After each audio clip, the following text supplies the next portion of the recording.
tous nos vêtements et chaussures étaient cousus par grand-mère. Moi, je n'avais droit qu'aux vêtements rajustés de mes sœurs. Quand ma mère, exceptionnellement, m'achetait quelque chose, c'était toujours 3 fois trop grand. « Les enfants grandissent si vite !» disait-elle. « Comme ça, tu pourras garder ces chaussures plus longtemps. »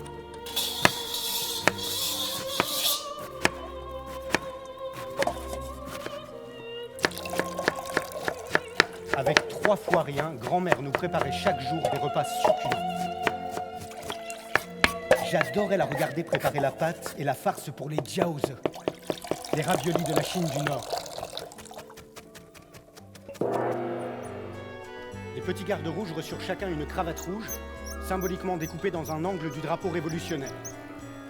Sur un tableau noir immense, installé dans la cour de l'école, nous écrivions des textes révolutionnaires en les accompagnant d'illustrations.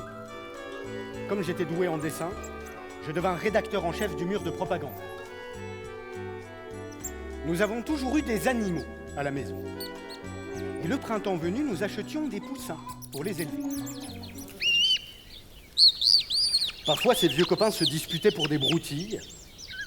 Grand-père trouvait que son oiseau à lui était le plus beau de tous et se fâchait souvent contre le vieux monsieur Wang qui ne voulait pas l'admettre. Quand grand-père se mettait à crier très fort, j'avais si peur que je me cachais derrière son dos.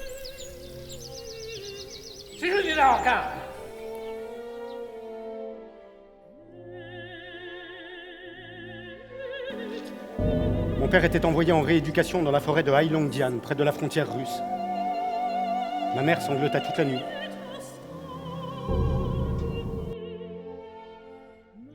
Il portait autour du cou une pancarte sur laquelle on lisait « Riche propriétaire ». Grand-père prit peur.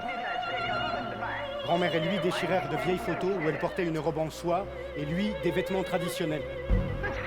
Le petit livre rouge du président Mao devint la seule lecture.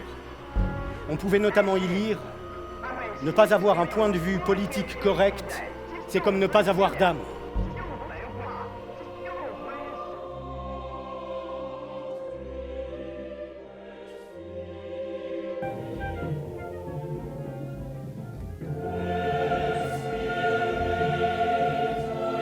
Un an après mon entrée à l'école, en 1971, je devins petit garde rouge du Parti communiste.